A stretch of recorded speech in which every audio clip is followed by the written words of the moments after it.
ನಮಸ್ತೆ ಎಲ್ರಿಗೂ, ಹೇಗಿದ್ದೀರಿ ಎಲ್ಲರೂ? ಇವತ್ತೊಂದು ಹಿಂದಿನ ರೆಸಿಪಿ ಮಾಡುವ. ಮೊದಲಿನವರು ಮಾಡ್ತಿದ್ದದು, ನಾನು ತಿಂತಿದ್ದೆ ಬಾಲ್ಯದಲ್ಲಿ, ಹಾಗೆ ನನಗೆ ತುಂಬ ಇಷ್ಟ ಕೂಡ. ಹಾಗೆ ನಿಮ್ಮ ಜೊತೆಗೆ ಇವತ್ತು ಶೇರ್ ಮಾಡುವ ಅಂತ ಬನ್ನಿ ಸ್ಟಾರ್ಟ್ ಮಾಡುವ ಇವತ್ತಿನ ರೆಸಿಪಿ. ಹೆಸರು ಹೇಳಿರಲ್ಲ, ಇದಕ್ಕೆ ಪೊರಿ ಅಡ್ಡೆ ಅಥವಾ ತವಾ ಅಡ್ಡೆ ಅಂತ ಹೇಳ್ತಾರೆ. ಭಾರಿ ಒಂದು ಹಿಂದಿನ ರೆಸಿಪಿ. ಈಗ ಎಲ್ಲ ಕೆಲವರು ಮರ್ತಿರ್ಬೋದು, ಇನ್ನು ಅಜ್ಜಿ ಎಲ್ಲ ಇದ್ದ ಮನೆಯಲ್ಲಿದ್ದವರಿಗೆ ಗೊತ್ತಿರ್ಬೋದು, ಈಗ ಕೂಡ ಮಾಡ್ತಿರ್ಬೋದು. ಅಜ್ಜಿ ಎಲ್ಲ ಇಲ್ಲದವರಿಗೆ ಇದರ ಹೆಸರು ಕೂಡ ಗೊತ್ತಿರಲಿಕ್ಕಿಲ್ಲ. ಬನ್ನಿ ಇವತ್ತಿನ ಈ ಸೂಪರ್ ಆದ ಒಂದು ಹಿಂದಿನ ರೆಸಿಪಿಯನ್ನು ಮಾಡುವ.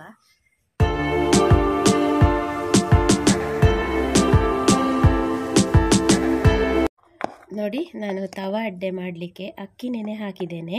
ಇದರಲ್ಲಿ ವೈಟ್ ರೈಸ್ ಮತ್ತು ಕುಚ್ಚಲಕ್ಕಿ, ನಾವು ಊಟ ಮಾಡುವ ಕುಚ್ಚಲಕ್ಕಿ ಎರಡೂ ಉಂಟು. ಇದು ಯಾಕೆ ಗೊತ್ತುಂಟು, ಎರಡು ಮಿಕ್ಸ್ ಹಾಕಿದ್ದು. ಒಂದು ಪಾವು ಬಿಳಿ ಅಕ್ಕಿ ಹಾಕಿದ್ದೇನೆ, ಒಂದು ಪಾವು ಕುಚ್ಚಲಕ್ಕಿ ಹಾಕಿದ್ದೇನೆ. ಇದು ಯಾಕೆ ಮಿಕ್ಸ್ ಹಾಕಿದಂದರೆ, ಈ ವೈಟ್ ರೈಸಲ್ಲಿ ತುಂಬ ಅಂಟಾಗ್ತದೆ. ಇದರಲ್ಲಿ ಉಂಟಲ್ಲ ತುಂಬ ಪುಡಿ ಪುಡಿ ಆಗ್ತದೆ ನಮ್ಮ ಅನ್ನದ ಊಟದ ಅಕ್ಕಿಯಲ್ಲಿ. ಹಾಗಾಗಿ ಎರಡನ್ನು ಮಿಕ್ಸ್ ಮಾಡಿದ್ದೇನೆ. ಅಂದರೆ ತುಂಬ ಅಂಟು ಕೂಡ ಆಗಬಾರ್ದು, ತುಂಬ ಪುಡಿ ಪುಡಿ ಕೂಡ ಆಗಬಾರ್ದು, ಈಕ್ವಲ್ ಆಗಿ ಬರಬೇಕು ತಿನ್ನಲಿಕ್ಕೆ.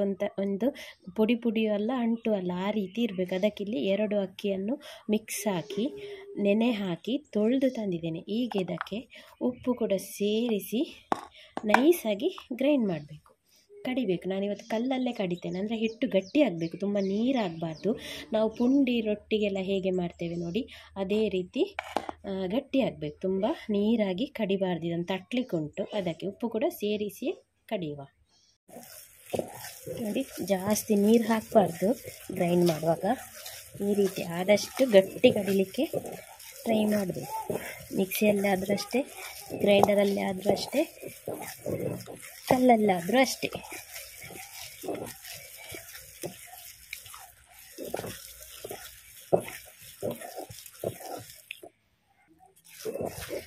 ನೋಡಿ, ವೈಟ್ ಅಕ್ಕಿ ಆದರೆ ಅದು ಅಂಟಿರ್ತದೆ, ಕಡಿಲಿಕ್ಕೂ ತುಂಬ ಕಷ್ಟ ಆಗ್ತದೆ ಅಂಟು ಇದ್ದರೆ.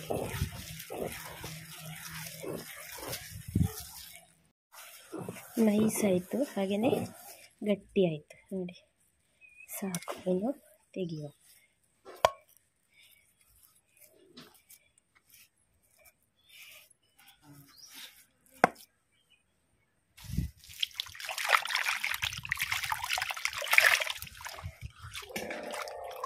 ಈಗ ಹಿಟ್ಟು ನೋಡಿ, ಹಿಟ್ಟು ಕಡೆದಾಯಿತು ಈ ರೀತಿ ಗಟ್ಟಿಯಾಗಿ.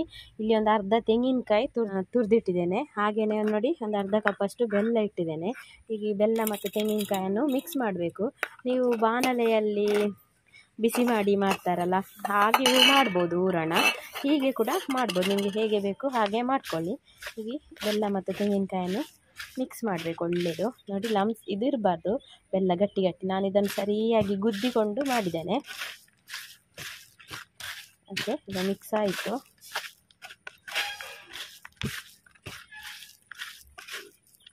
ಸಾಕು. ಈಗ ಇಲ್ಲಿ ಒಂದು ಪಾತ್ರೆಯಲ್ಲಿ ನೀರಿಟ್ಟು ಈ ರೀತಿ ಒಂದು ಬಟ್ಟೆಯನ್ನು ಇದು ಮಾಡ್ಕೊಳ್ಳಿ, ಹಿಂಡಿಕೊಳ್ಳಿ, ಒದ್ದೆ ಮಾಡ್ಕೊಳ್ಳಿ. ನೀರಿರಬಾರ್ದು, ಹಿಂಡಿಕೊಳ್ಳಿ. ಹೀಗೆ ಈ ರೀತಿ ಒದ್ದೆ ಬಟ್ಟೆಯಲ್ಲಿ ಸ್ವಲ್ಪ ಹಿಟ್ಟು ತೆಗೀರಿ. ಹಿಟ್ಟು ತೆಗೆದು ಬಟ್ಟೆಯಲ್ಲಿ ಹೀಗೆ ತಟ್ಟಿಕೊಳ್ಳಿ. ತೆಳುವಾಗಿ ತಟ್ಟಿದರೆ ಬೇಗ ಬೇಯ್ತದೆ, ಆದಷ್ಟು ತೆಳುವಾಗಿ ತಟ್ಟಬೇಕು.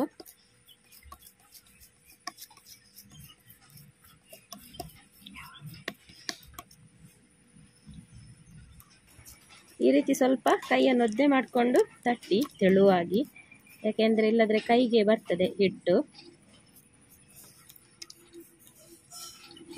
ತೆಳುವಾಗಿ ತಟ್ಟಿದ ಮೇಲೆ ಈ ರೀತಿ ಹೂರಣವನ್ನು ಒಂದು ಸೈಡಿಗೆ ಹಾಕಿ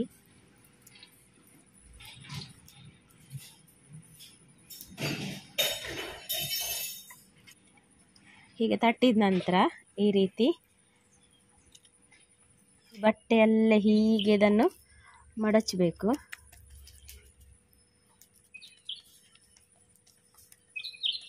ಇಲ್ಲಿ ಕಾವಲಿಗೆ ಬಿಸಿ ಆಗಲಿಕ್ಕೆ ಇಟ್ಟಿರಿ. ಸ್ವಲ್ಪ ಎಣ್ಣೆ ಹಾಕಿ ಈ ರೀತಿ ತೆಗೆದು ತಂದು ಹೀಗೆ ಹಾಕಿದರೆ ಆಯಿತು. ಕಾವಲಿ ದೊಡ್ಡದಿದ್ದರೆ ಒಂದು 2-3 ಹಾಕ್ಬೋದು. ಈಗ ಇದನ್ನು ಬೇಯಲಿಕ್ಕೆ ಇಡಬೇಕು. ಸ್ವಲ್ಪ ಹೊತ್ತು ಮುಚ್ಚಳ ಮುಚ್ಚಿಡುವ. ತೆಳುವಾದರೆ ಬೇಗ ಬೇಯ್ತದೆ, ದಪ್ಪ ಆದರೆ ಸ್ವಲ್ಪ ನಿಧಾನ ಆಗ್ತದೆ. ಒಂದು ಸೈಡ್ ಫ್ರೈ ಆದಮೇಲೆ ಈ ರೀತಿ ಟರ್ನ್ ಮಾಡಿ ಹಾಕಿ.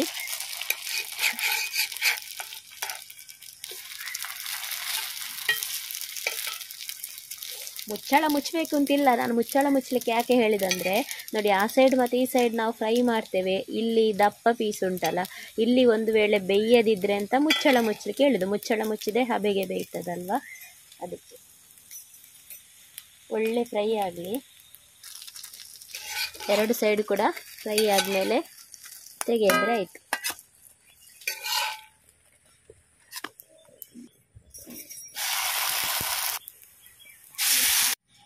ಬಟ್ಟೆಯನ್ನು ಒಮ್ಮೆ ಮಾತ್ರ ಅಲ್ಲ ನೀರಿಗೆ ಅದ್ದೋದು, ನೀವು ಮಾಡುವಾಗ ನೀರಿಗೆ ಮುಳುಗಿಸಿ ಹಿಂಡಿ ತೆಗೆಯಿರಿ. ಈಗ ನಾನು ಸಿಹಿ ಬೇಡದವರಿಗೆ ನೋಡಿ ಈ ರೀತಿ ಕೈ ಕೂಡ ಒದ್ದೆದ್ದೆ ಮಾಡಿ ಇದು ಮಾಡಬೇಕು. ಸಿಹಿ ತಿನ್ನದವರಿಗೀಗ ಹೇಳ್ತೇನೆ, ಆದಷ್ಟು ತೆಳು ಅಂಟಿಸಿದರೆ ಒಳ್ಳೆಯದು, ಬೇಗ ಫ್ರೈ ಆಗ್ತದೆ. ನೋಡಿ ಈಗ ನಾನು ತೆಳುವಾಗಿ ಅಂಟಿಸಿದೆ. ಈಗ ನಾನು ಸಿಹಿ ತಿನ್ನದವರಿಗೆ ನೋಡಿಲಿ ಬರೇ ತೆಂಗಿನಕಾಯಿ, ಬೆಲ್ಲ ಹಾಕಲಿಲ್ಲ, ಬರೇ ತೆಂಗಿನಕಾಯಿ ಹಾಕಿ ಮಡಚಿದ್ರೆ ಆಯಿತು. ಹೀಗೆ ಕೂಡ ಮಾಡ್ಬೋದು. ಮಡಚುವಾಗ ಎಲ್ಲ ನೋಡಿ ಹೀಗೆ ನೀಟಾಗಿ ಮಾಡಬೇಕು. ಹೀಗೆ ಬಟ್ಟೆಯಲ್ಲೇ ಮಾಡಬೇಕಿದು, ಒದ್ದೆ ಬಟ್ಟೆಯಲ್ಲೇ. ಪೊರಿ ಅಡ್ಡೆ, ತವಾ ಅಡ್ಡೆ ರೆಡಿ ಆಯಿತು. ಟೀ ಜೊತೆಗೆ ಬಿಸಿ ಬಿಸಿಯಾಗಿ ತಿನ್ನುವ. ಇನ್ನು ಸ್ವಲ್ಪ ಮೇಲೆ ತುಪ್ಪ ಎಲ್ಲ ಹಾಕಿ ತಿಂದರೆ ಸೂಪರ್ ಆಗ್ತದೆ. ಬಿಸಿ ಬಿಸಿ ಇರುವಾಗ ಇನ್ನೂ ಸಖತ್ ಸೂಪರ್ ಆಗಿರ್ತದೆ. ಬಿಸಿ ಬಿಸಿ ಇರುವಾಗಲೇ ಈಗ ನಾವು ತಿನ್ನುವ.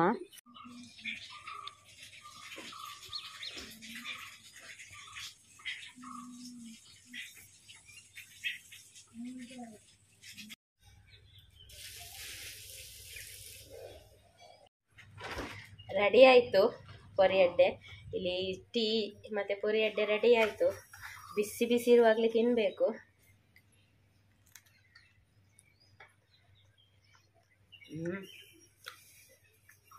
ಎಣ್ಣೆಯಲ್ಲಿ ಫ್ರೈ ಆಗಿ ಅದರ ಮಿಡ್ಲಿ ಊರಣ ಅಲ್ವಾ, ಸೂಪರ್ ಆಗಿದೆ. ಯಾರಿಗೆಲ್ಲ ಈ ರೆಸಿಪಿ ಗೊತ್ತುಂಟು, ಯಾರ ಮನೆಯೆಲ್ಲ ಮಾಡ್ತಾರೆ ಕಮೆಂಟ್ ಮಾಡಿ. ಯಾರಿಗೆಲ್ಲ ಗೊತ್ತಿಲ್ಲ, ಯಾರೆಲ್ಲ ಮಾಡೇ ಇಲ್ಲ, ಒಮ್ಮೆ ಟ್ರೈ ಮಾಡಿ. ಟ್ರೈ ಮಾಡಿದ್ದಲ್ಲಿ ನನಗೆ ಕಮೆಂಟ್ ಮಾಡಿ. ಇವತ್ತಿನ ಈ ಪೊರಿ ಅಡ್ಡೆ, ತವಾ ಅಡ್ಡೆ ನಿಮಗೆಲ್ಲ ಇಷ್ಟ ಆಗಿದೆ ಅಂತ ಭಾವಿಸ್ತೇನೆ. ಇಷ್ಟ ಆಗಿದ್ದರೆ ಒಂದು ಲೈಕ್ ಮಾಡಿ, ಹಾಗೆ ನಿಮ್ಮ ಫ್ಯಾಮಿಲಿ ಫ್ರೆಂಡ್ಸ್ ಜೊತೆಗೆ ಕೂಡ ಈ ರೆಸಿಪಿಯನ್ನು ಶೇರ್ ಮಾಡಿ. ಸಿಗುವ ಮುಂದಿನ ವಿಡಿಯೋದಲ್ಲಿ. ಅಷ್ಟರ ತನಕ take care, bye. Thanks for watching.